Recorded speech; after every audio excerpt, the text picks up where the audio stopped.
HCO భూముల విషయంలో కేటీఆర్ బాగా మాట్లాడుతూ ఉన్నారు.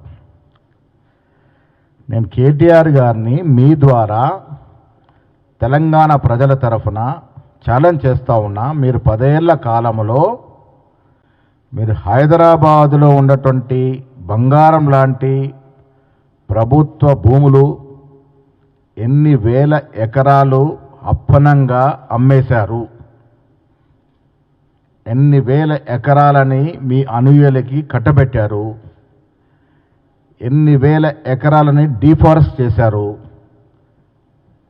కొండలు కరిగిపోయే రకంగా పనులు జరుగుతూ ఉన్నాయి. మీరు అప్పనంగా భూ విధ్వంసం చేసి విచ్చలవిడిగా Hyderabad in and around Hyderabad ఉన్న భూముల్ని మాయాజాలం చేసి అమ్మినటువంటి రోజులు ఇంకా ప్రజలు మర్చిపోలే. ఈ రాష్ట్రంలో లక్షల ఎకరాలు హైదరాబాద్ ఒక్కచోటనే 10,000 పైచూలకు ఎకరాల ప్రభుత్వ భూమిని అడ్డగోలుగా అమ్మేసినటువంటి నీవు ఇలా కాంగ్రెస్ ప్రభుత్వం గురించి మాట్లాడుతూ ఉన్నావు. కేటీఆర్ కడుపు నొప్పి అంతా రైతులు బాగుపడుతున్నారని. హెచ్సియు భూముల యొక్క చరిత్ర ప్రజలకు తెలవాలి. చంద్రబాబు ముఖ్యమంత్రిగా ఉన్నప్పుడు, అటల్ బిహారీ వాజ్పేయి గారు ప్రధానమంత్రిగా ఉన్నప్పుడు ఇందిరాగాంధీ గారు అలాట్ చేసినటువంటి హైదరాబాద్ సెంట్రల్ యూనివర్సిటీ భూముల్ని దాదాపు 400 ఎకరాలని ఐఎంజీ భరత్ సంస్థకి బిల్లిరావు అనే వ్యక్తికి కట్టబెట్టడం జరిగింది. 400 ఎకరాలు వెనక్కి తీసుకొచ్చింది ఎవరు? కాంగ్రెస్ ముఖ్యమంత్రి రాజశేఖర రెడ్డి గారు ఆ నిర్ణయాన్ని తప్పుపడుతూ రద్దు చేయడం జరిగింది. అది కోర్టులోకి వెళ్ళింది. ఇన్నేళ్ళు కోర్టులో నానుస్తూ వచ్చింది. నువ్వు 10 ఏళ్ళు అధికారం ఉన్నావు, ఎందుకు దీని మీద శ్రద్ధ పెట్టలే? అప్పుడు కనబడలేదు నీకు హెచ్సియు భూమి ఇదని, హెచ్సియుని కాపాడాలని కనబడలేదా?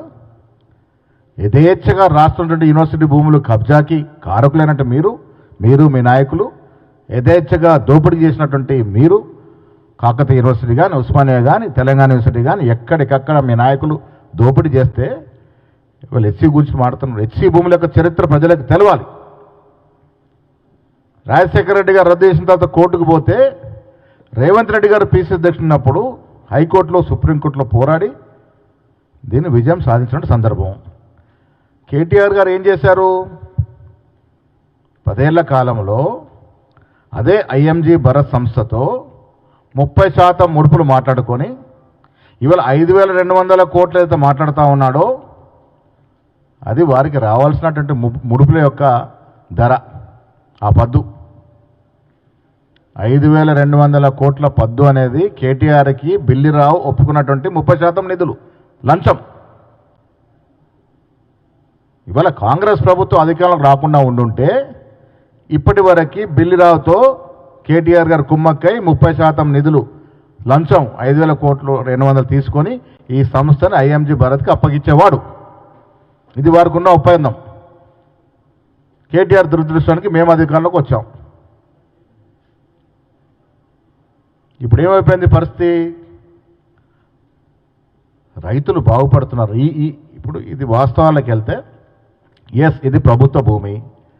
ఈ ప్రభుత్వ భూమిని టీఎస్ఐఐసికి 75 కోట్ల ఎకరం చొప్పున ప్రభుత్వం ఇచ్చింది.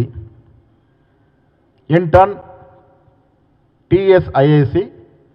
ఐఐసి బ్యాంక్ ద్వారా ఐసిఐసి బ్యాంక్ ద్వారా 10,000 కోట్లు ఈ ల్యాండ్ని బాండ్స్ రూపంలో తీసుకొచ్చింది. ఆ 10,000 కోట్లు ఎక్కడ పోయినాయి? రైతు రుణమాఫీకి, సన్నవడ్లేసే బోనస్కి ఇచ్చిన డబ్బు ఇది 10,000 కోట్లు. ఇది ఎవరు జేబుల్లోకి పోలే, ఏ సంస్థలకు పోలే. ఇది ప్రజలు అర్థం చేసుకోవాలి. ఇలా రుణమాఫీ రుణముక్తులు చేసినట్టు రైతుల యొక్క భారాన్ని దించడానికి ఈ 10,000 కోట్లని తెలంగాణ కాంగ్రెస్ ప్రభుత్వం రైతులకు ఇవ్వడం జరిగింది. ఇది కడుపు నొప్పితో, రైతులు బాగుపడుతున్న నొప్పితో ఇవాళ ఉన్నది లేనట్టుగా లేని ఉన్నట్టుగా మాట్లాడుతూ ఉన్నాడు. 175 కోట్ల అంశం లేవనెత్తినాడు. ఏంటి 175 కోట్లది? ఇది ఆన్ రికార్డ్ వైట్ మనీ. ప్రభుత్వం టెండర్లు పిలిస్తే ఏదో ఒక ఏజెన్సీ కావాలి, ఒక కన్సల్టెన్సీ కావాలి. కాబట్టి ఇది ఆనవాయితీ, ఇది ప్రాక్టీస్. ఇది గత ప్రభుత్వం జరిగినప్పుడు ఏదో కన్సల్ట్ ద్వారానే మనకు లోన్స్ వస్తాయి. ఇది బాజాప్తా రాష్ట్ర ప్రభుత్వం టెండర్లు పిలిస్తే టెండర్లో పాల్గొన్నటువంటి ట్రస్ట్ ఇన్వెస్ట్మెంట్ కంపెనీకి ఈ కన్సల్టెంట్ వ్యవస్థని అప్పచెప్పడం జరిగింది. దానికి అదనంగా 175 కోట్లు వైట్ మనీ ప్రభుత్వం ఇచ్చింది. దీంట్లో ఏదో జరిగింది కుంభకోణం. ఎక్కడుంది నాయన కుంభకోణం దీంట్లో? ఇవాళ ఇక్కడంత వాల్యూ లేదంటాడు ఆయన గారు. అమ్మకానికి పెట్టినటువంటి భూములు కోకాపేటలో అయితే 100 కోట్ల పలుకుతుంది.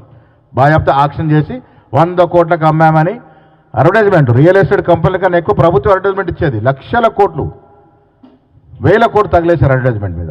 100 కోట్లు కోకాపేటలో పోయినప్పుడు ఇది ఎక్కడుందండి ఇది ఈ భూమి? ఇప్పుడు హెచ్యూ ల్యాండ్స్ ఎక్కడున్నాయి? చుట్టు పరిసర ప్రాంతాల్లో ఉన్నటువంటి కంపెనీలు ఏంటి?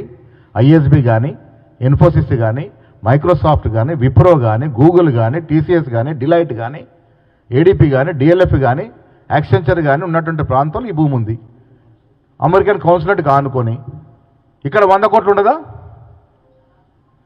ఈ 100 కోట్ల భూమిని ప్రభుత్వ సంస్థకి టీఎస్ఐఎస్ఎస్కి 75 కోట్లకు ఇచ్చినాము. ఇది ఎక్కువ ప్రైస్ చేసి చూపించినారంటారు. ఇవాళ అక్కడున్న ధర 30,000 కోట్లు పలుకుద్ది కాబట్టి 10,000 కోట్లు బాండ్స్ రూపంలో ప్రభుత్వం తీసుకుంది. తీసుకున్న తర్వాత రైతులకు ట్రాన్స్ఫర్ చేసింది. ఈ 10,000 కోట్లు ఎటుపోయినాయి అనేది కూడా రాష్ట్ర ప్రజలకు తెలవాలి. ఈ 10,000 కోట్లు రైతుకి రుణమాఫీ కింద ట్రాన్స్ఫర్ చేసింది. మీలాగా 10,000 కోట్లు తీసుకొని దుబారా చేసి విచ్చలవిడిగా అడ్డమైనడికి పంచే పరిస్థితి లేదు. రైతుల శ్రేయస్సు కొరకు దీన్ని బాండ్స్ రూపంలో తీసుకోవడం జరిగింది. దీనిలో కాంగ్రెస్ నాయకుడు కానీ అధికారిని ఒక చాక్లెట్ కూడా తీసుకునే పరిస్థితి. అడ్డం వచ్చినట్టుగా మాట్లాడుతూ ఉన్నారు.